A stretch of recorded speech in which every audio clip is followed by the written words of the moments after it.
Mr. President. Senator from Oregon.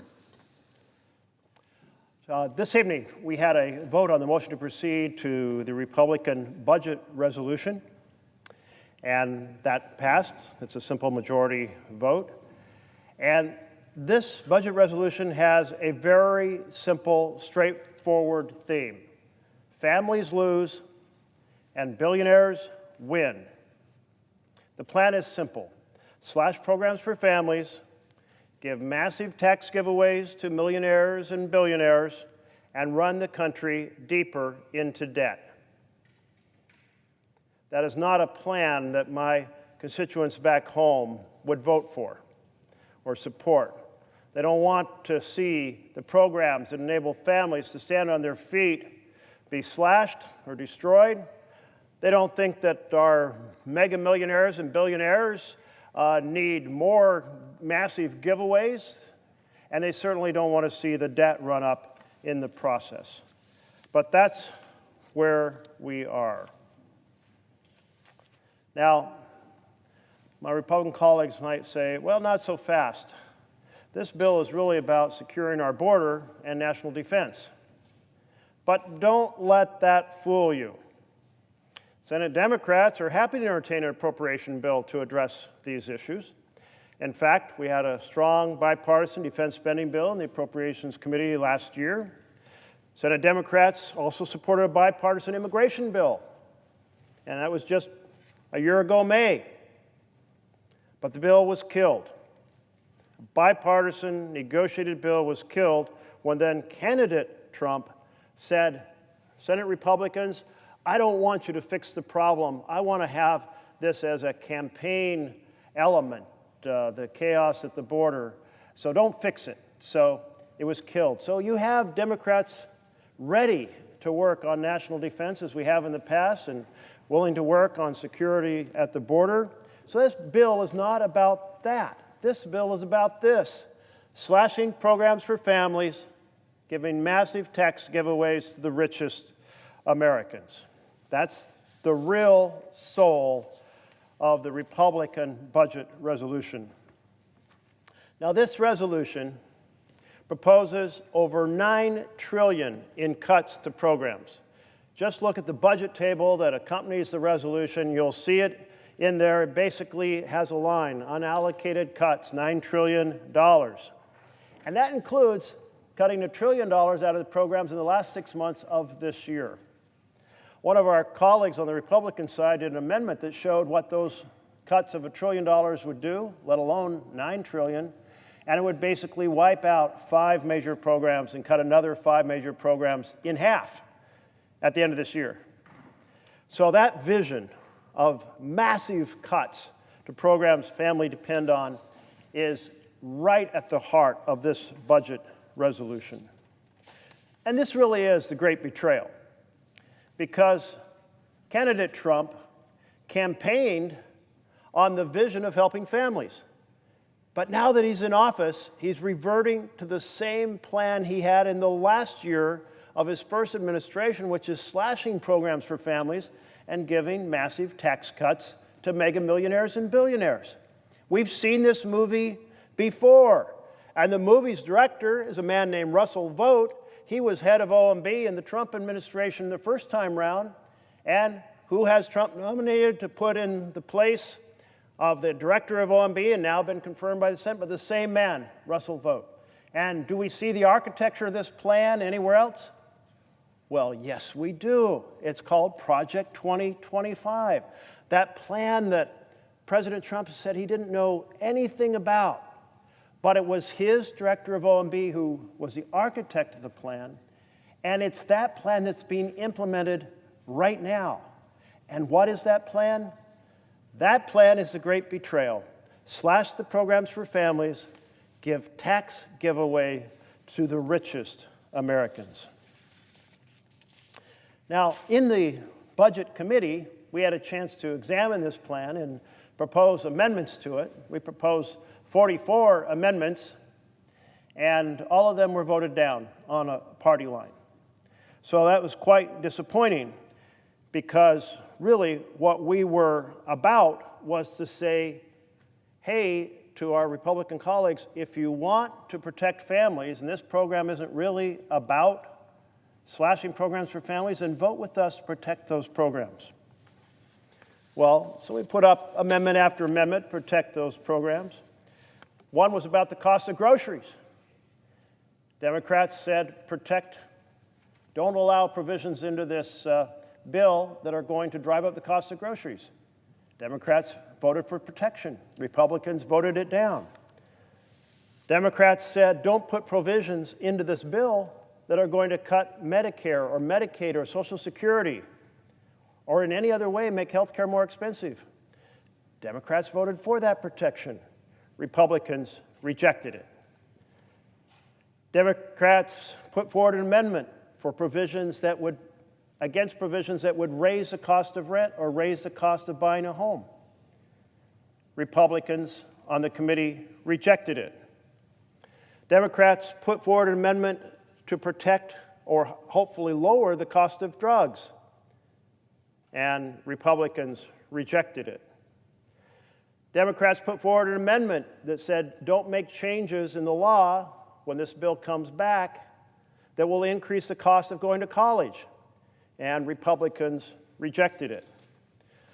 Protecting the National School Lunch Program, Republicans rejected it. Protecting families against an increase in child care, Republicans rejected it.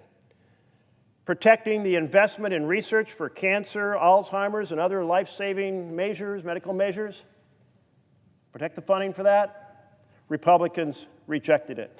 Now, if this bill wasn't about slashing all those programs, why would Republicans vote against all those things? If they actually wanted to protect families, the programs that provide the foundation for families to be on their feet, to thrive, to move in the middle class, to prosper, why would they vote to open the door to slashing all those programs? And then we see that they're racing their House counterparts. At 10 a.m. last week, when we considered in committee the Republican Senate budget resolution, the House proceeded to put forward, and they're just down the hallway through this door over here, the House at the end of the hallway, they put forward their own budget resolution. Very, very similar, except in magnitude. And the House bill provides even more tax cuts for the richest Americans than does the Senate bill.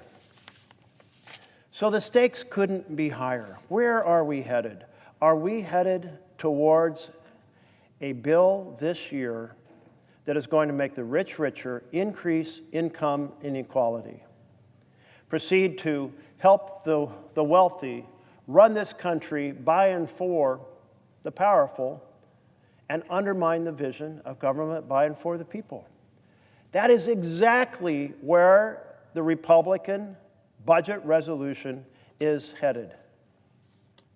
And if you kind of want to make sure that you really understand how true this is, think about the fact that the last budget presented by President Trump in his first term, his first 4 years, which was written by his current OMB director, Office of Management and Budget Director, Russell Vought, that had exactly the same architecture. It proposed slashing $1 trillion over a decade from programs for families.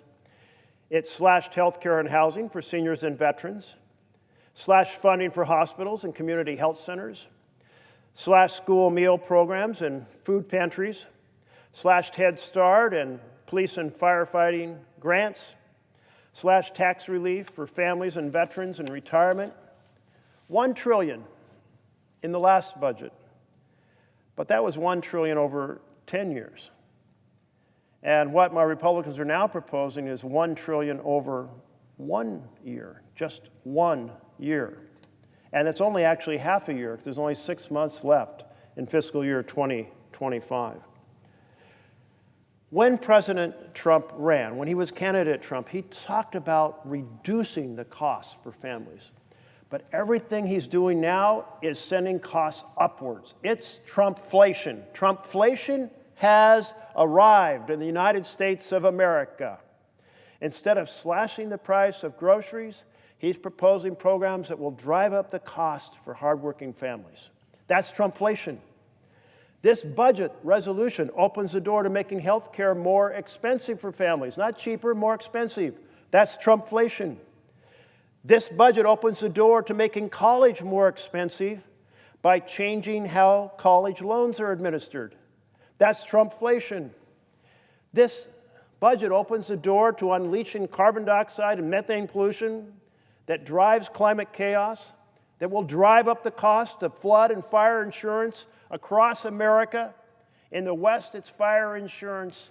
In the Gulf and Florida, the southern states, it's flood insurance. That's Trumpflation. This budget opens the door to increasing the cost of child care, something working families really struggle with. It's Trumpflation. It opens the door to increasing the cost of prescription drugs. Trumpflation has arrived. Now, in each of these areas, we said don't do it. We said don't proceed to put into this budget resolution, opening these doors to these assaults on American families. Democrats said it in every way we could, and Republicans said, nope, we want to cut those programs. We're not closing those doors. Now, I know American families don't agree with this vision. My office, the office of every senator here, every senator represented by their desks in this room, every office is receiving thousands of phone calls. I had a couple days last week, I got over 2,000 phone calls from Oregon. 2,000, that's an incredible number. And we had so many members of the team working, trying to answer every call live, but we couldn't keep up, even though my team has a highly coordinated ability to expand the number of people answering the phone. We couldn't keep up because people are so disturbed about this vision for America, this vision of attacking families and gold-plating billionaires. That's not an American vision, but it's the vision of President Trump. And then we have the second piece, the tax giveaways. The Senate budget resolution proposes $3.7 trillion in tax giveaways. To mega millionaires and billionaires get most of that. Just like in the first Trump tax cut proposal, tax giveaway proposal. It was something like 80% went to the top 10% in America. Well, I know that Elon Musk doesn't need more of our Treasury money. I know that the richest Americans, the mega billionaires, they don't need more of our Treasury and to run up our debt, but that's what this proposal does. The House budget resolution goes further, proposing $4.5 trillion in tax giveaways, and over in the weekend, there was article after article of Republicans saying that's not enough. We got all these tax giveaways we want to do to the powerful, and we can't fit them all into $4.5 trillion. We need more space. If you think I'm exaggerating, take a look at the budget put out by House Republicans last week. They included a mechanism to guarantee that they follow through on their tax cut programs to family. They linked the tax cuts directly to the program cuts for families. They said for every additional dollar they cut from safety net programs, they'll be able to give away an additional dollar to billionaires. They put that into their plan, that these two things are linked. Cuts to programs for families, the more you cut it, the more you can do tax giveaways to the wealthy. It doesn't stop there. All of this is going to result in higher deficits here in the United States. Now, my Republican colleagues are famous for campaigning on fiscal responsibility, but not delivering. This chart shows the difference between the first year of each Republican administration and the last year in terms of deficits. So if we're looking at H.W. Bush, he had more deficits in his last year than he did in his first. Clinton went the other direction. Clinton dropped the deficit year after year. In fact, in the end, produced surplus at the end of his 8 years. Well, along comes the second Bush presidency. He drives up the deficits from his first year to his last year over those 8 years. In comes Obama. Obama decreases them. In comes Trump in his first presidency, and he blows the lid off the whole thing, like bomb to the deficit and bomb to the debt. And then comes in Biden, and the deficits drop down again. This is the pattern. You've seen this movie before. It's often said, fool me once, shame on you. Fool me twice, shame on me. Well, Americans, you've been fooled time and time again, and you're being fooled again, and it's all embedded in this budget resolution that is on the floor of the Senate right now. I find it just so remarkable that Democrats deliver on decreasing deficits, but somehow, through the magic of marketing, selling the sizzle instead of the steak, giving the talk instead of doing the walk, Republicans somehow still present themselves as fiscally conservative. Well, I encourage my colleagues to say, we're going to keep putting a spotlight on the fact that deficits are going to go up under President Trump, just as they have under every previous Republican president going back decades.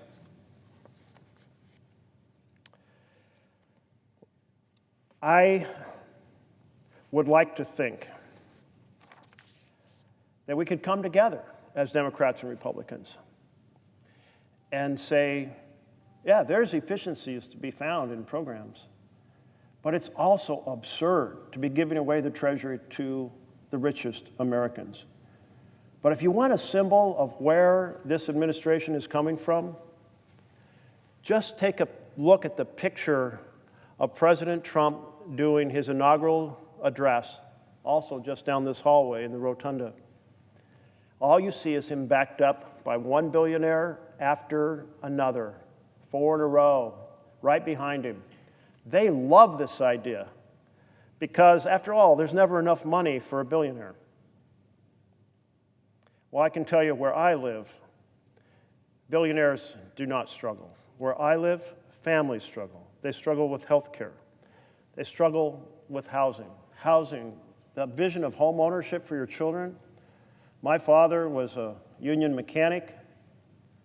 My mother, when we had children, stayed at home, worked in the home, did all kinds of activities with her kids, and on a single mechanic's income, you could easily buy a home.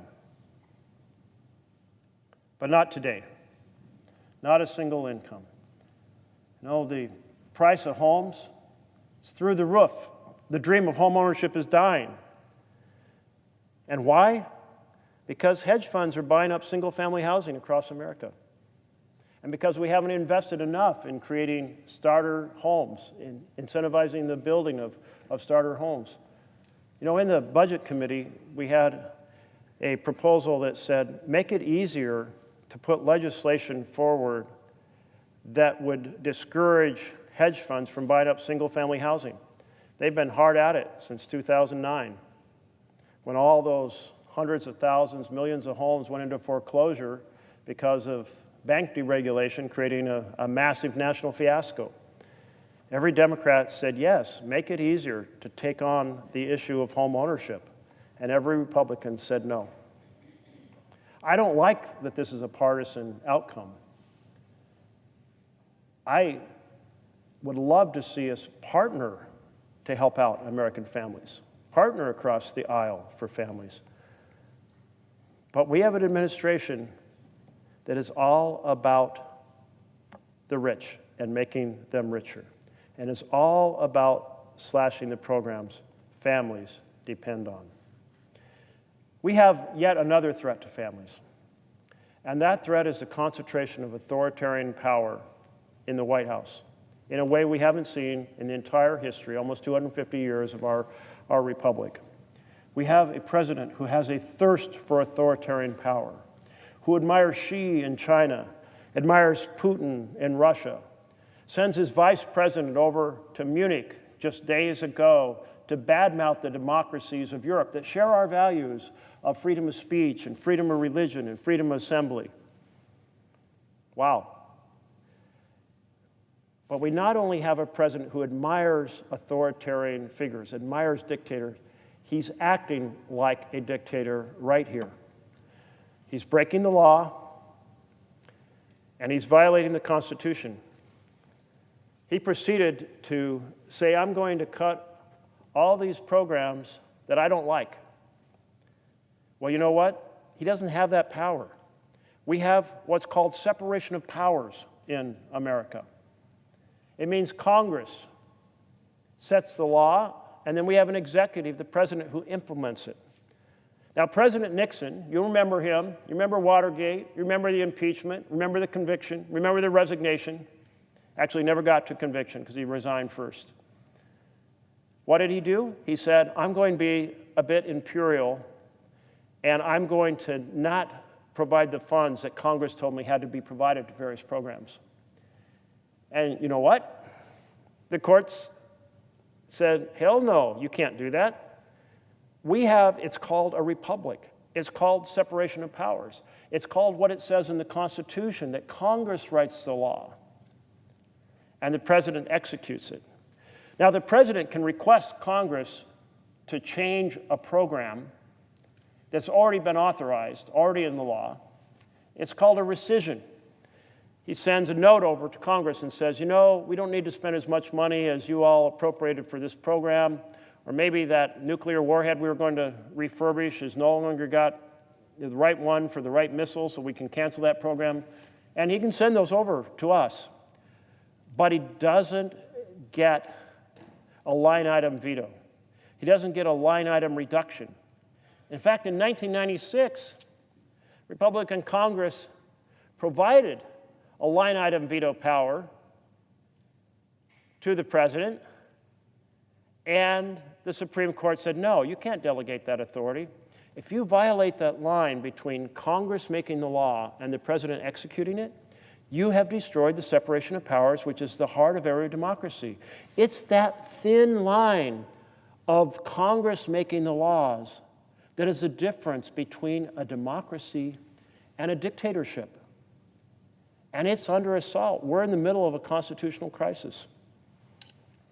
If you look at the speech that President Trump gave at the inauguration in the rotunda down the hall, he didn't talk about a vision in which he was going to work with Congress to get it implemented, to pass laws to make it happen. He talked about executive order after executive order, what he was going to do. That's the mind of an autocrat.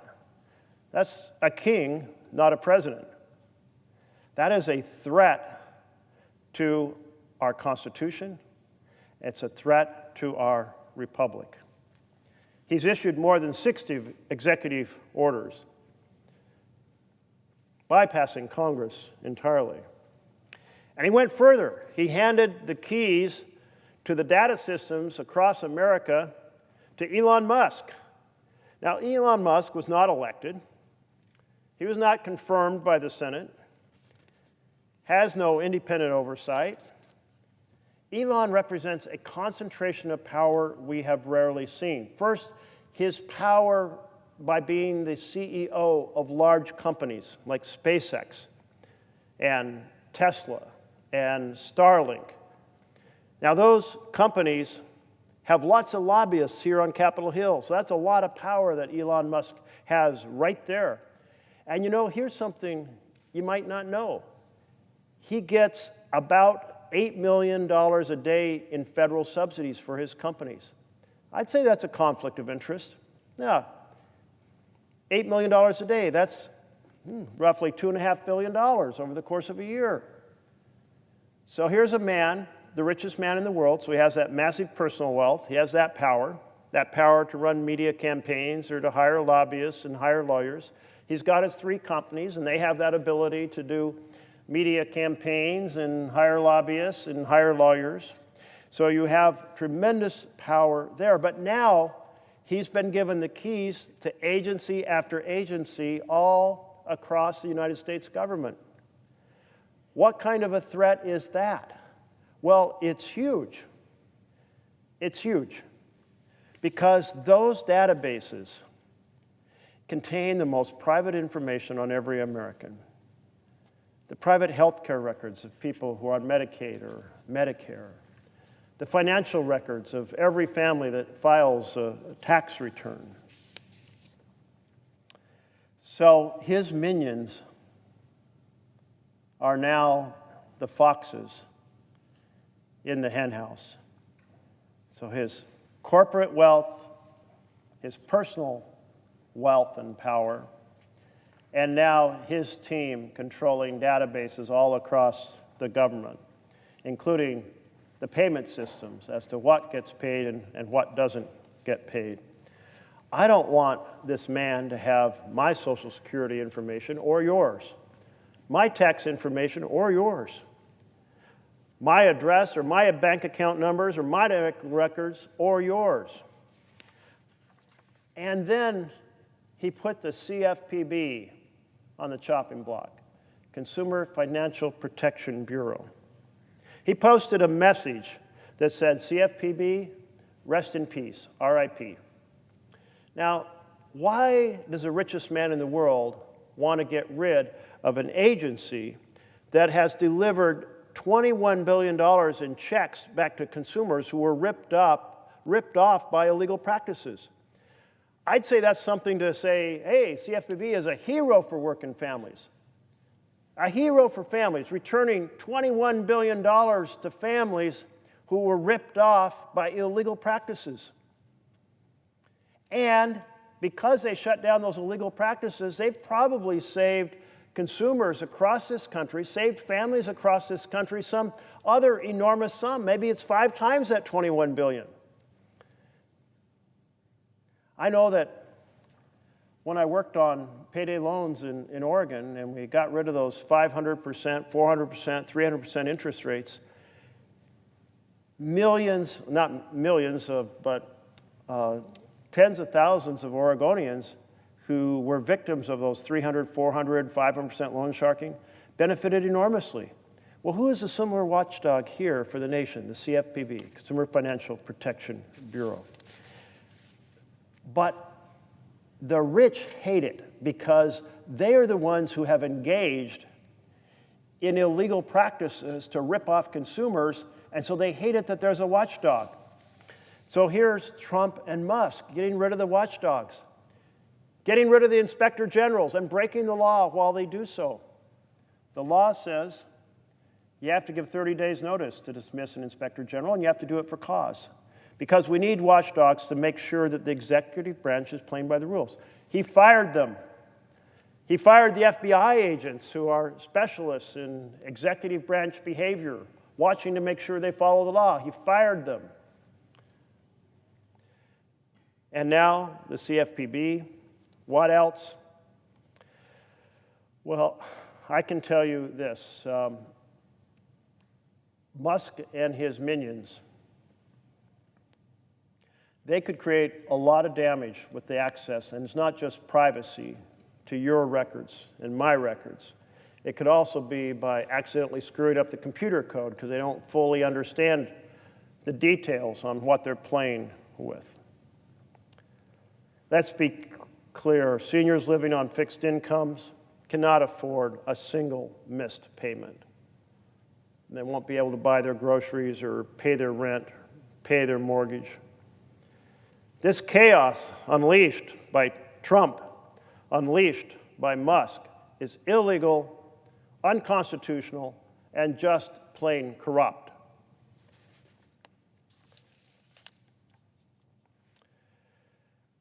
Here's another piece of the puzzle that should disturb you all. In budget resolutions, deficits cannot be maintained for more than 10 years.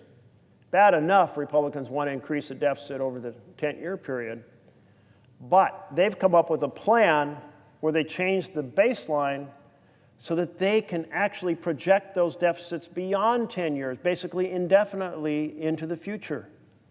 That's not fiscal responsibility. Not only are they planning to run up the debt for 10 years, but they want to be able to run it up forevermore until you get a Congress that has the spine to change it. Why does the party that has claimed fiscal responsibility want to change the baseline so they can run up debts far into the future?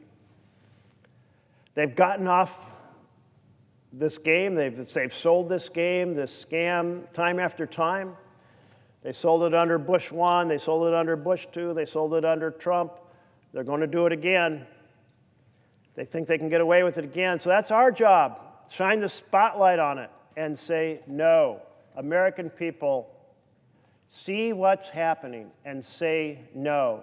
Say you want programs of health care, housing, education, support for child care and for nutrition. You want to help families thrive so they can move into the middle class or move beyond the middle class. American families, speak up, because it is very true that in our republic, the one thing that can move this chamber is citizens back home telling us what they think about what's happening. Families lose, billionaires win. That's what's at stake in this budget resolution. The plan is simple. Slash programs for families, give massive tax giveaways to mega millionaires and billionaires, run up the deficit in the process, and let Elon Musk and the minions dismantle the federal agencies that protect families from getting ripped off and exploited. This Republican budget, it is not government of, by, and for the people. This Republican budget is government of, by, and for the powerful. And Democrats will fight day and night against this diabolical plan to attack America's families. Thank you, Mr. President.